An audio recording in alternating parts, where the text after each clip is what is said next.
It's Monday, July 6th. This is CTV at 6. Here's what's making news tonight. A winner is chosen. A German consortium will build Canada's new fleet of submarines. Why your favorite order of fish and chips is costing more this summer.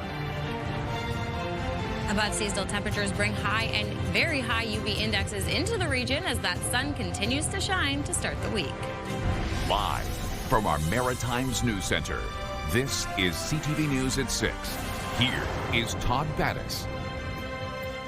Good evening. Thanks for joining us. In the past few minutes, the Prime Minister has revealed the German-Norwegian consortium will build the next fleet of submarines for the Royal Canadian Navy in a massive contract that Mark Carney called a long-term partnership.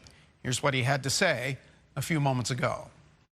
We face numerous and growing threats, from incursions in our Arctic to attacks in our cyberspace.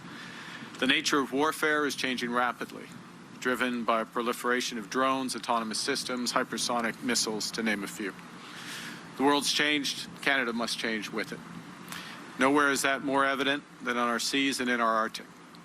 Our Arctic is becoming integral to the security of North America and to the security of NATO's western flank.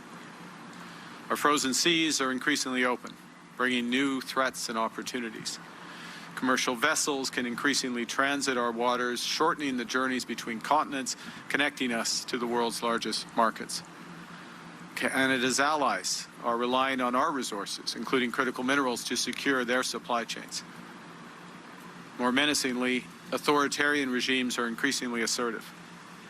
The burdens within our traditional alliances are shifting, and middle powers such as Canada are seeking greater strategic autonomy through partnerships amongst the like-minded. We must meet both the realities of a changing climate and in that new geopolitical landscape.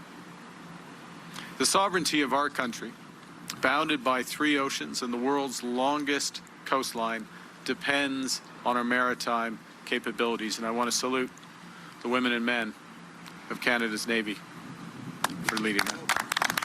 Thank you.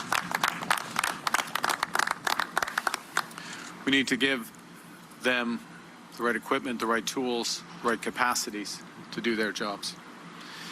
And first, we need to be aware of what's in, what's over, what's under our vast territory.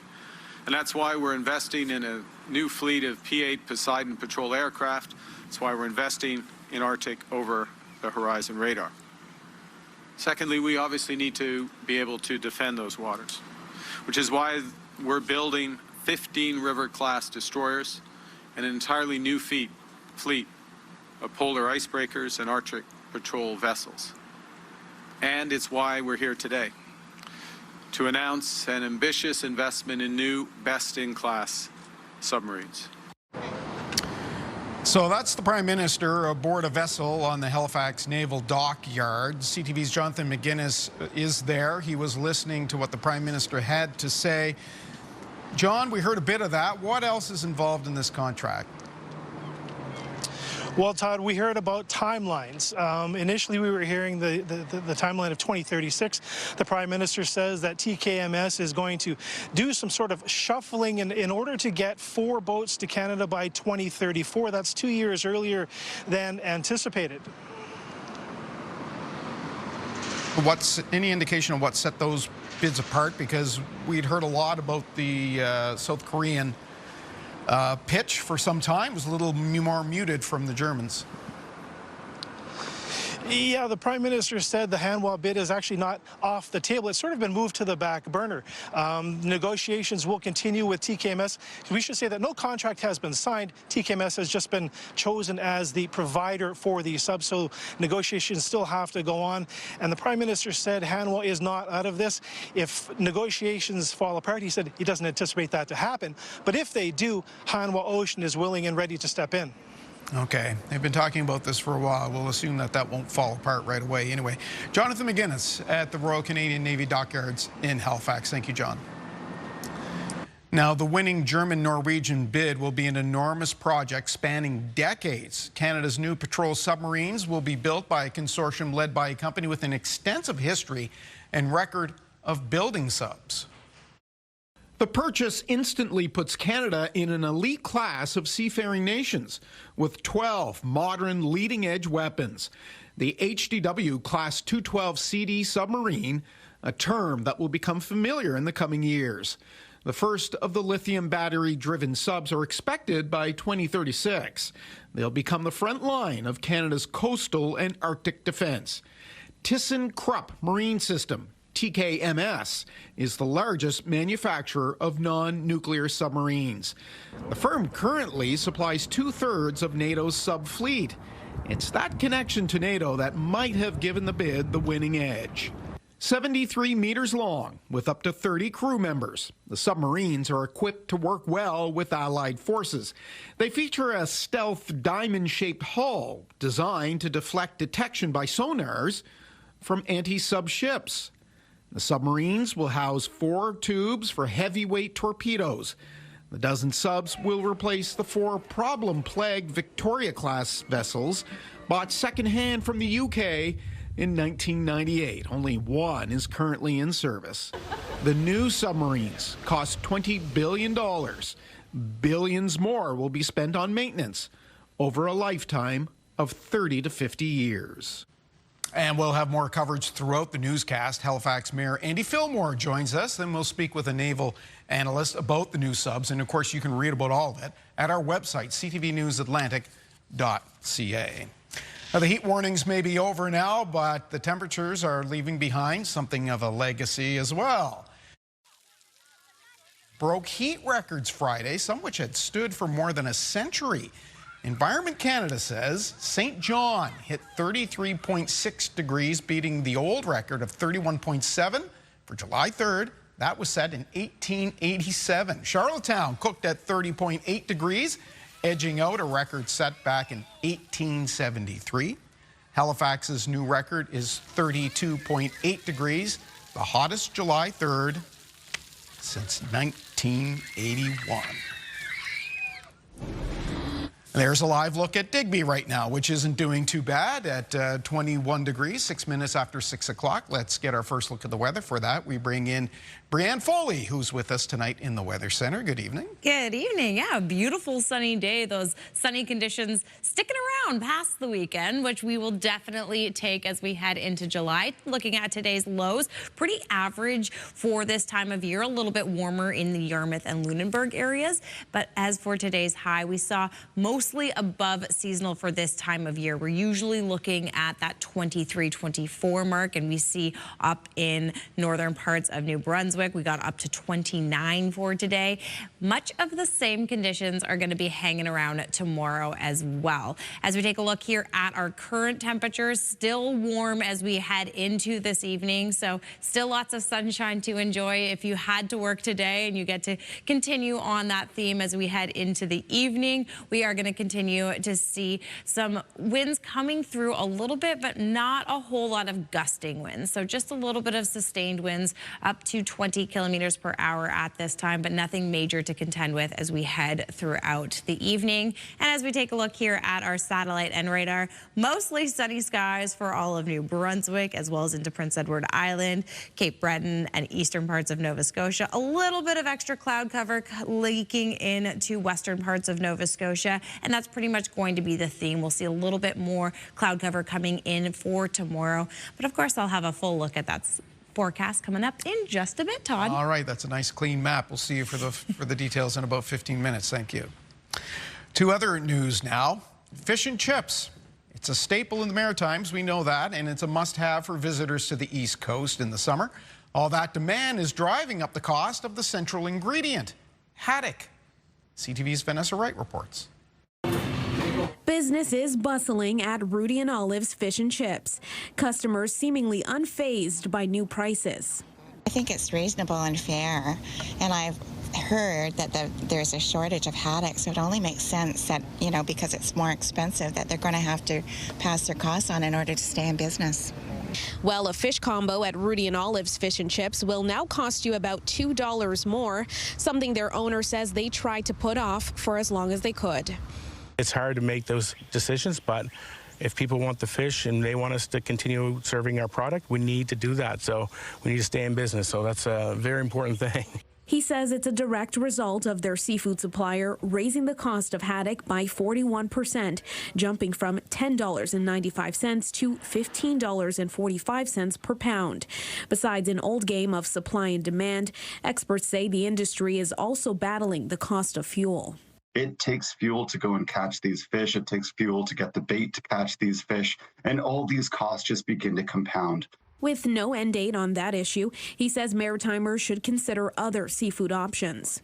Not just the consumer, but the restaurants and the chefs as well, is to step back and take a look at what the full offerings are and perhaps shift ourselves away a little bit from the standard scallop, lobster, halibut, because there are a lot of other options out there that might be priced a little bit more friendly for the consumer. But quality is not something everyone is willing to give up. We've been doing this for over 5.5 years, and people come to us for our quality. So, there was options out there to cut the quality, but I couldn't do that. So, unfortunately, I had to pass it along to our customers, and they seem to be okay with it and understand. Banking on that loyalty to keep customers coming back despite higher prices. Vanessa Wright, CTV News, Bedford. We would like to hear from you. We're asking this question. Will you cut back on haddock due to increased costs? And your options are, yes, I'll buy less haddock if the price goes up. No, I'll still buy as much as usual. Or, I don't buy haddock anyway. Let us know at ctvnewsatlantic.ca. As we heard from Brianne, the warm weather is sticking around, and just like that, it's beach weather. And that's exactly what operators want to hear at one of the Maritime's top tourist sites. Here's our Derek Haggett. After a rainy June, beach season is back and attendance is picking up at Parley. Oh my God, yes, a lot more people. The beach, actually, the parking lot was full. There was a lot of people on the beach. Everything's going good so far. Better start of July than June, so we're already seeing people coming at the beach, especially like today. It's sunny. You can see all the blue umbrellas and people on the beach, so it's definitely better this month. The province has introduced a new daily pass that can be purchased online, so sunseekers can avoid the lineups at the main gate. As for the swimming advisories that have plagued Parley in recent years, they haven't been much of an issue so far this season. We've been lucky that swimming has been good since the beginning of the season. Go! Things are also warming up at the Pointe du Chien Wharf.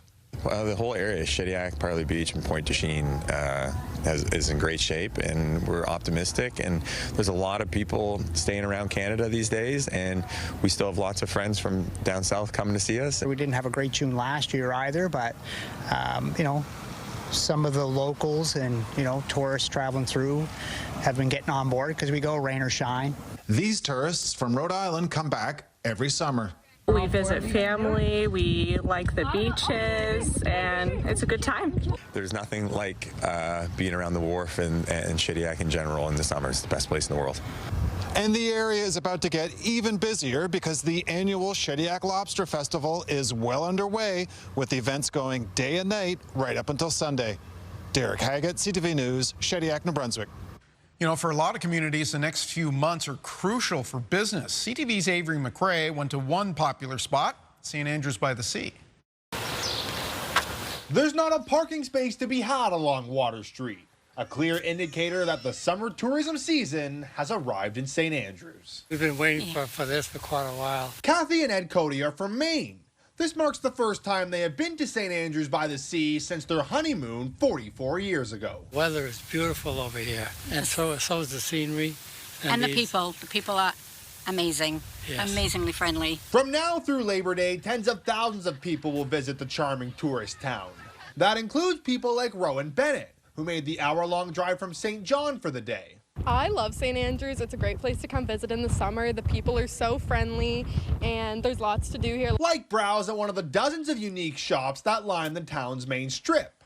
For Morgan Mitchner, who owns the nautical shop, the best part of the season is the people she meets. It's just incredible talking to different people with different perspectives and meeting people and chatting with them, and seeing people relaxed and enjoying the Maritimes, quite frankly. Whale watching is another popular pastime here for tourists, as is grabbing a bite of fresh seafood from the Bay of Fundy along the water. I think that we are all looking forward to it, and it's really been great for the retail restaurants and businesses downtown. For many businesses here, the money generated over the next few months will help cover costs in the off-season. You have to make hay when the sun shines, and a lot of people say it's 120 days of let's get at it. So I think we're off to a good start. The Huntsman Marine Science Center says it sees about 35,000 visitors every summer to learn more about the marine life in the nearby waters and meet Snorkels the seal. I really enjoy talking to kids that are a bit nervous to touch animals at our interpretive touch tank, and it's really exciting to get them to at least put their little finger on a sea star. And with so much to see and do, the Codys admit it's hard to leave empty-handed. We've already spent money buying stuff. Ava McRae, CTV News, St. Andrews, New Brunswick. Well, this would certainly help winter tourism. There's an effort underway to bring the Memorial Cup back to the Maritimes. The Moncton Wildcats are one of 2 Q League teams in the running to host the 2028 version of the Memorial Cup. The Canadian Hockey League says the Wildcats and the Quebec Ramparts have been selected as the 2 finalists to bidding to host. Both teams are expected to submit formal written bids before delivering presentations and hosting site visits. The CHL is expected to announce the host city by the end of October. The Memorial Cup, of course, is awarded to the top major junior hockey team each spring. Get the Maritime's top stories, breaking news alerts, and watch live. Download the CTV News app. People in Cape Breton have been raising a stink about garbage not being picked up, including on some of the hottest days we've had so far. Some councillors are promising to clean up the city's act. Here's our Ryan McDonald.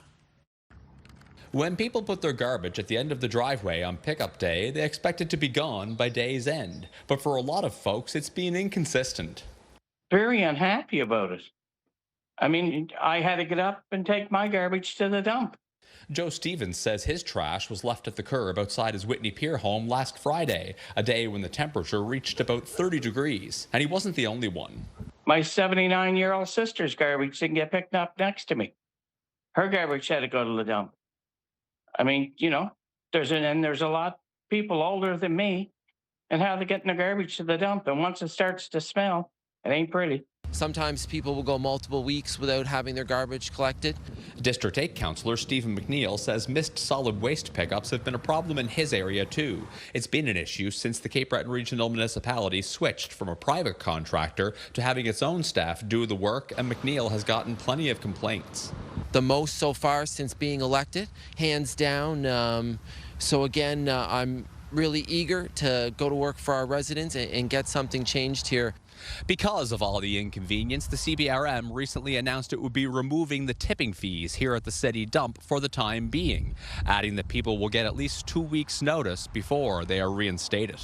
It's a very big deal when people's garbage doesn't get picked up. I mean, that's something we rely on. It's a service that's very important to citizens. We recognize that. This spokesperson for the city says there have been human resources issues in the deployment of the new service, including staff and equipment shortages. She's assuring people that fixing the problem one way or another is a top priority.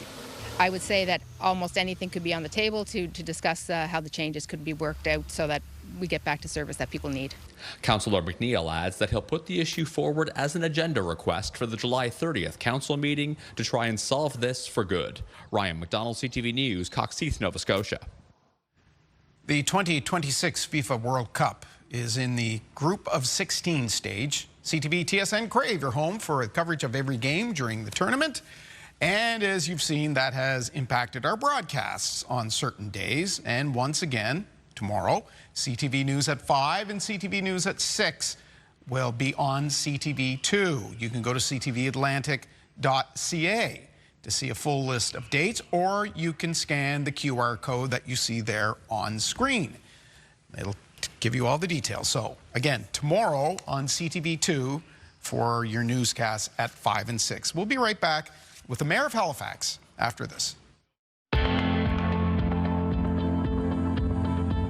Taking a look here at your campfire conditions, brought to you by Pine Acres RV, where customers become friends. We do have restrictions in place for all of New Brunswick. Now, burning is not allowed through the central portion of the province. So that's from Gloucester County all the way down to Queens County. Of course, we do see that burning is allowed between 8 p.m. and 8 a.m. in northern and southern portions of the province. Always good to check with the province, however, online to make sure that you are following proper restrictions. Over in Nova Scotia, burning allowed between 7 p.m. and 8 a.m., except over in Victoria County in Cape Breton, we are seeing that burning is allowed from 2 p.m. until 8 a.m. Over on Prince Edward Island, as always, burning is allowed between 2 p.m. and 8 a.m. But again, always make sure you are checking those restrictions if you are heading out and about. So check the fire ban, check the municipal bylaws as well. Keep fires under control, never leave a fire unattended, and make sure the fire is out before you go to bed or leave a campsite.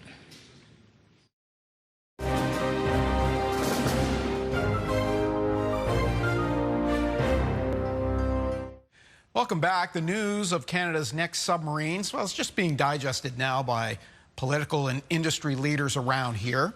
We're happy to be joined by the Mayor of Halifax, Andy Fillmore. Nice to be Hi, with you, Todd. Yeah. Thanks for having me on. This is a big day for Halifax. Yeah, it's nice to see you. Thanks for your time. This is a big day. This came together pretty quickly. It was a short announcement, but give us your initial thoughts when you see the Prime Minister making that kind of announcement on your waterfront.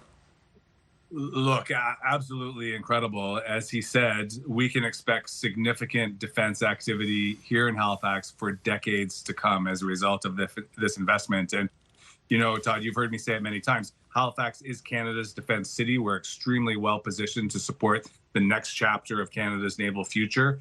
And so our responsibility now at City Hall is to make sure that, along with key partners like Halifax Water and Nova Scotia Power, that we are ready to make the investments to support all of the people that will have to come here, the tens of thousands of people potentially over the next generation that will have to come here to make sure we make the most of this incredible opportunity that's been offered us. Okay, I want to drill down on that in a second, but you mentioned significant impacts. We know that with this package comes something like $80 million for works beyond the direct purchase of these submarines. There's talk of maintenance facilities.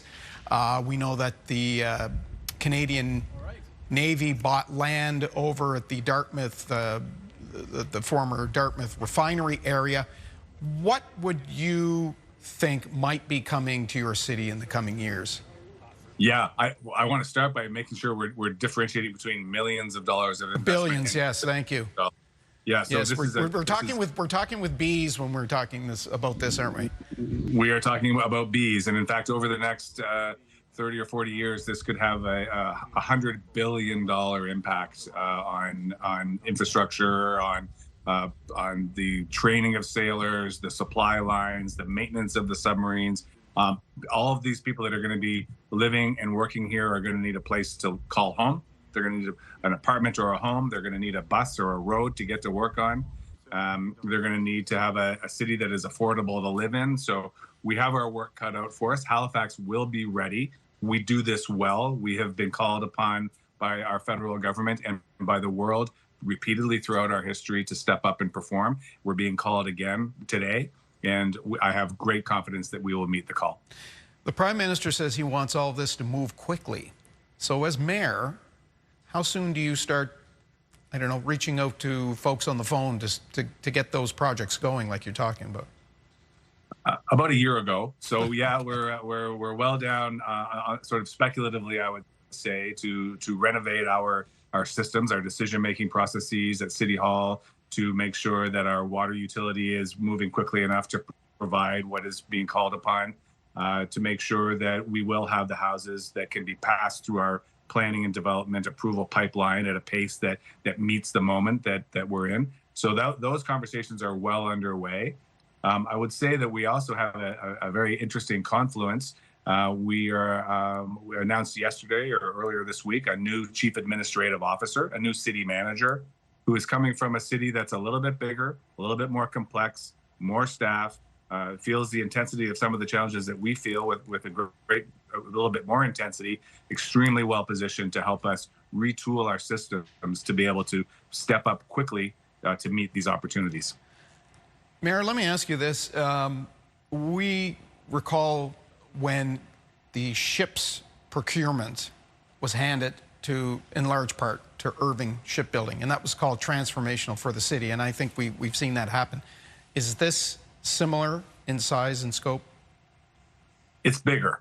So that, as you'll recall, we have created a shipbuilding program that is training shipbuilders and welders and painters and pipe fitters at NSCC and other places into lifelong careers right here on the Halifax Harbor. There are people coming out of NSCC that will have their full career and retire from their career still building those ships. This is bigger than that. So we're talking about I'm going to say about twice the size of the opportunity. It will extend into not just one career's worth of work, but 2 careers, intergenerational commitment to these new patrol submarines. So this is absolutely a game changer for Halifax. And I Todd, if I can, I want to make sure that we're not confusing growth with success. We can grow, we can respond to growth, but for us to succeed, we have to make sure that everybody is succeeding with us, that small business owners are sharing in the prosperity, that homeowners are able to afford to continue to live, that there are jobs for future generations of youth. We won't have succeeded unless everyone in the HRM feels the success of this contract. Mayor Fillmore, thank you for your time tonight. My pleasure, Todd. I look forward to more discussions soon. We'll be talking about this for decades. Maybe not you and me, but it'll be talked about for decades. Thank you. We're going to take a time out. We'll be back with your maritime forecast after this.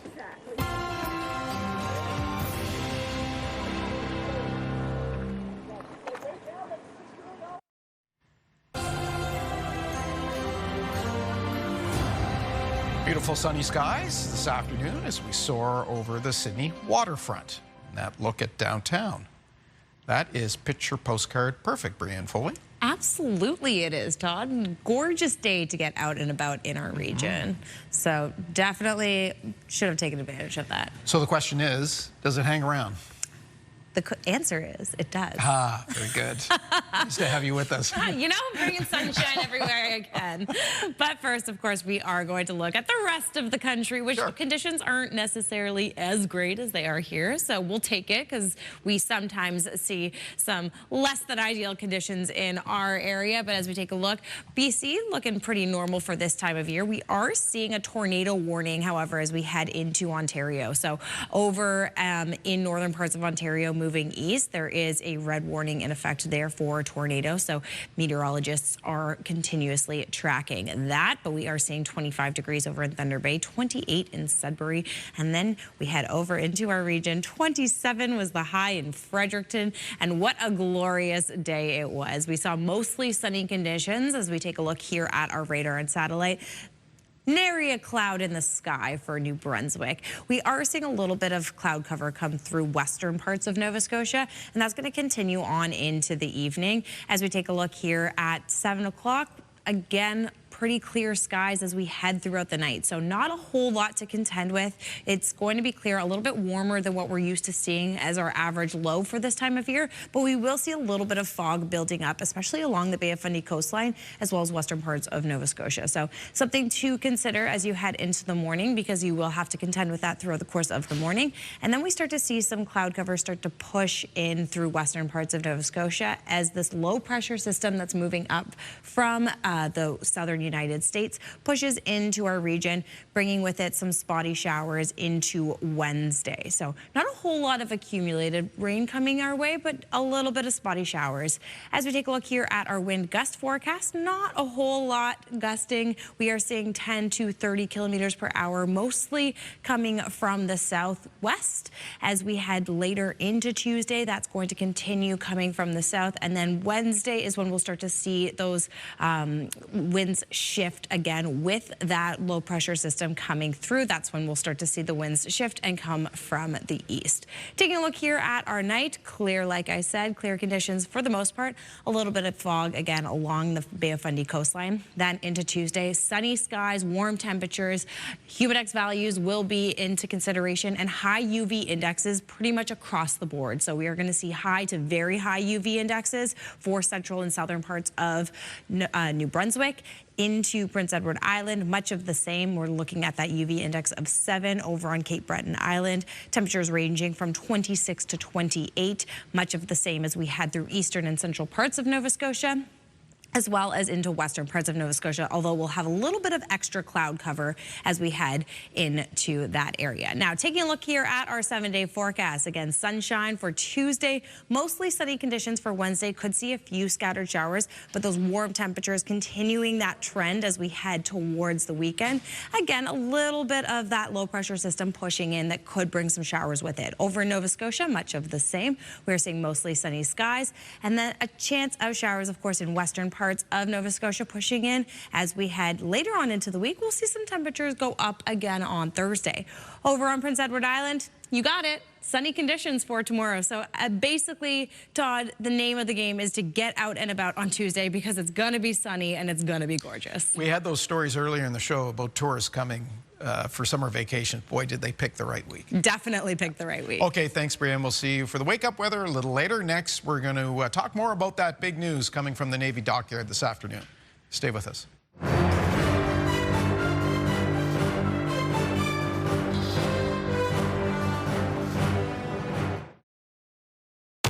All right, Stop the Pump continues. Your chance to win some big gas money. Play with us at 7 tomorrow morning. Also around 7:30, get a shot at $50 to St. Louis Bar and Grill for all-you-can-eat wings.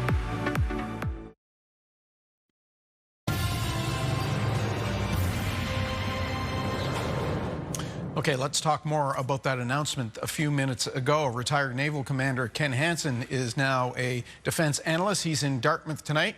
Nice to see you, Ken. Nice to see you too, Todd. It's been too long. When we've been talking about this for years, you've been following developments. What do you think of the choice of the German-Norwegian bid?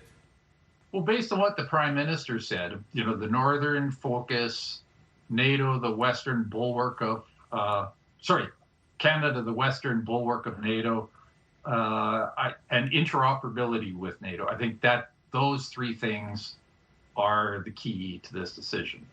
So basically, the submarines that we have talk very well with the submarines that a lot of our allies have.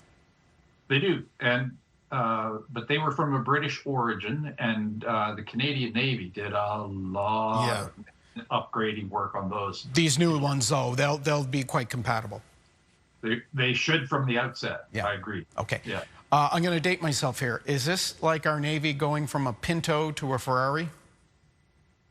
I wouldn't use the Pinto side of that equation. Okay. I think we got a hard assessment and a bit of a bum rap.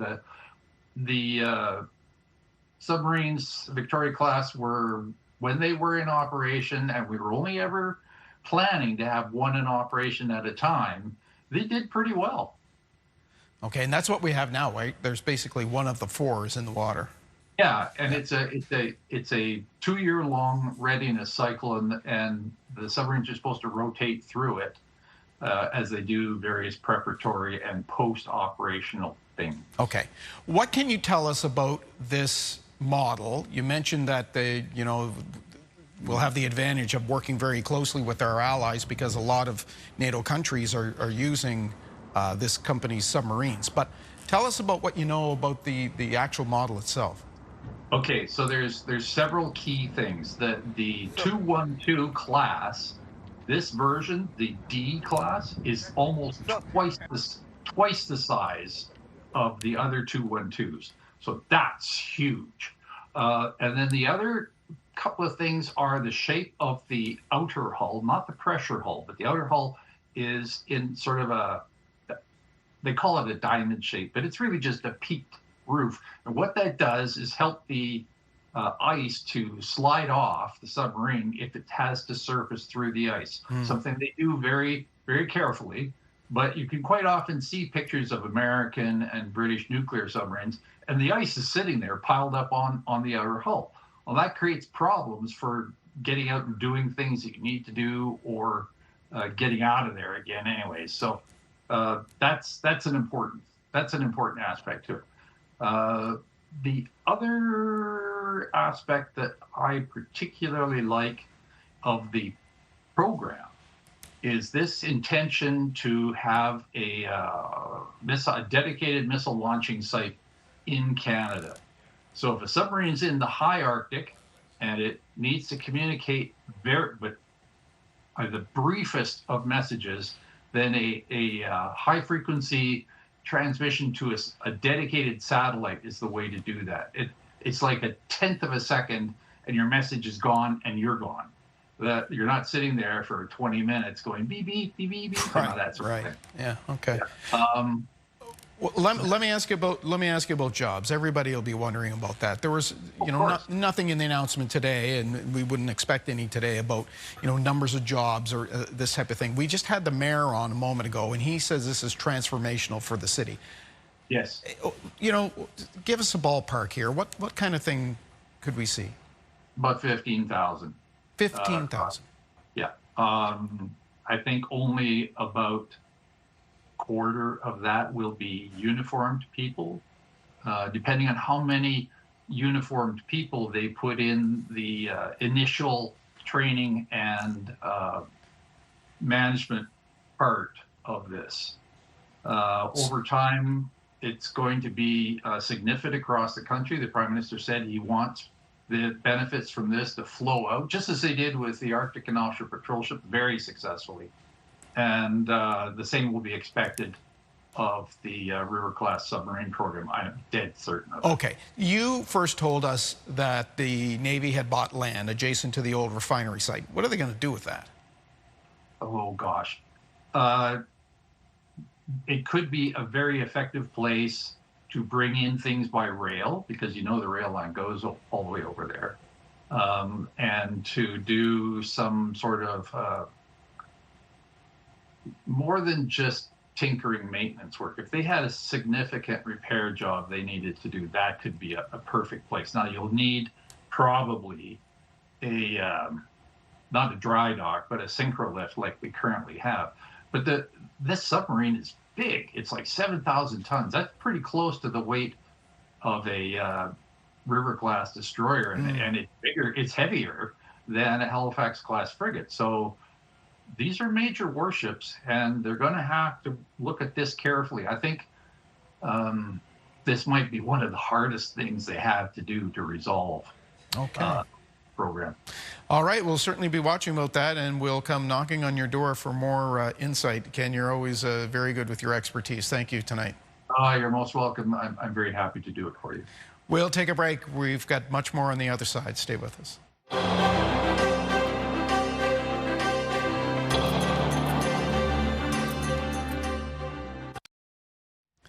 In medical news tonight, we look at healthy eating habits and how they can help combat common diseases.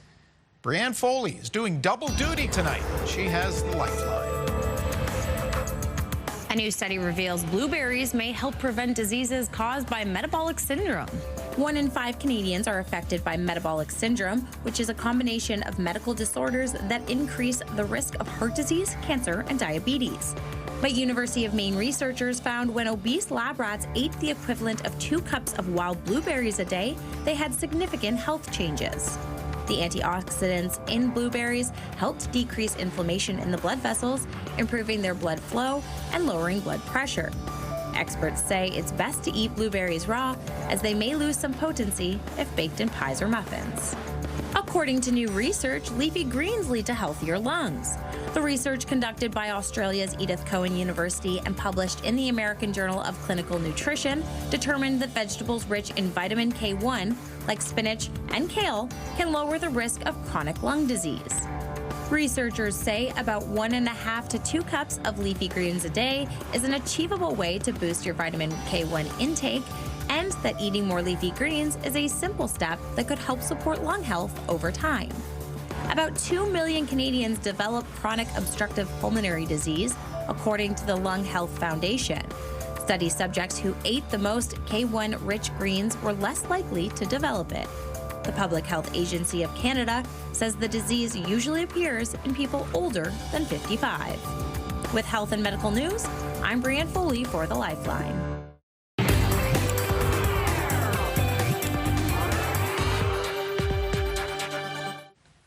We're on the scene with news you might have missed, though hard to imagine how.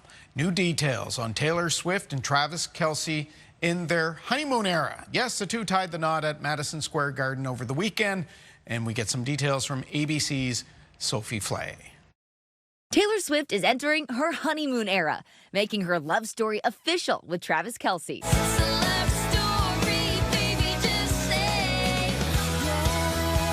Her wedding night sparkling. New York City's Madison Square Garden transformed into a garden for the celebration. The July 3rd wedding and reception attended by more than 1,000 friends and family, with A-listers Gigi Hadid and Bradley Cooper, Karlie Kloss and longtime friend and collaborator Ed Sheeran. After the storm, something was born on the 4th of July. For the ceremony, a spokesperson for Swift confirming the bride and groom wearing custom couture Dior, their brothers by their sides. Jason Kelce serving as best man, Austin Swift as man of honor. The ceremony was officiated by actor and friend Adam Sandler. Sorry you had to hear that, Mr. Gilmore. After he worked with Travis in Happy Gilmore 2. Yes, there were 1,000 people there. It was MSG, but at the end of the day, it felt like a family. Their closest friends that they've collaborated with and played with over the years were there. After the party, Donna Kelce, Travis's mother, giving her seal of approval. It was magical, man, magical. The last time Swift was in the spotlight at MSG, she paid tribute to Stevie Nicks. And reports say the rock icon was among the evening's performers. People reporting Sir Paul McCartney also performed, singing the Beatles' #1 hit, I Want to Hold Your Hand, for the first time in public since 1964. Guests sharing photos of the red carpet-worthy outfits on social media. Selena Gomez wearing a gold Oscar de la Renta dress less than a year after Taylor wore a similar number from the same designer at her wedding. J-Lo and Patrick and Brittany Mahomes. A few even sneaking photos from inside the venue itself. Sophie Flay, ABC News, New York.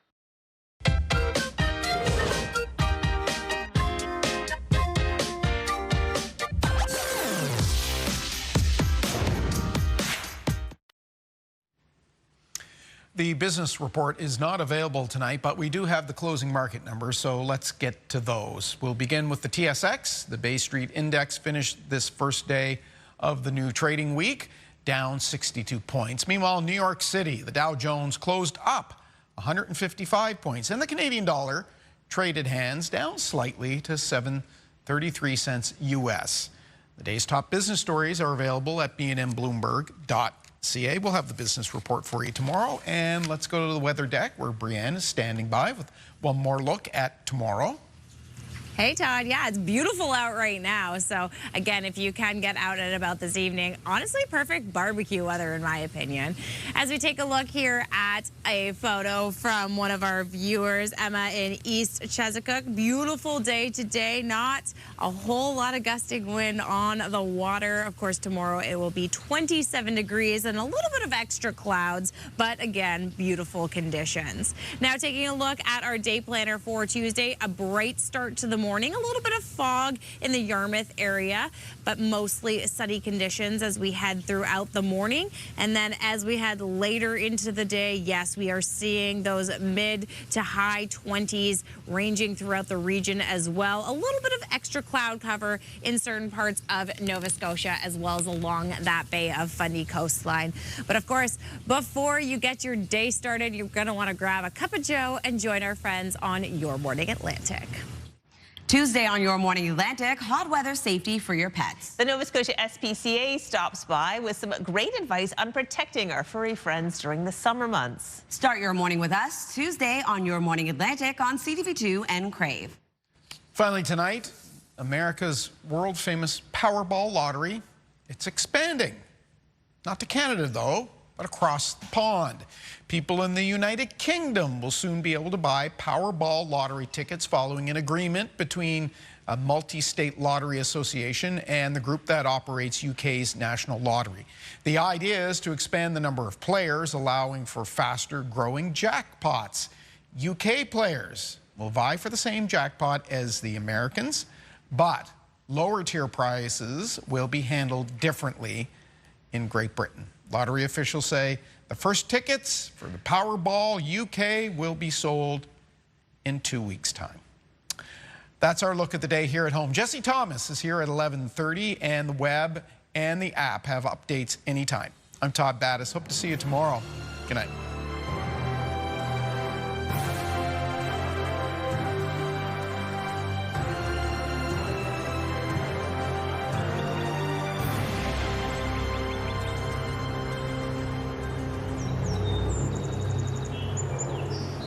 CTV News, the Maritime's #1 newscast. Watch live on Crave.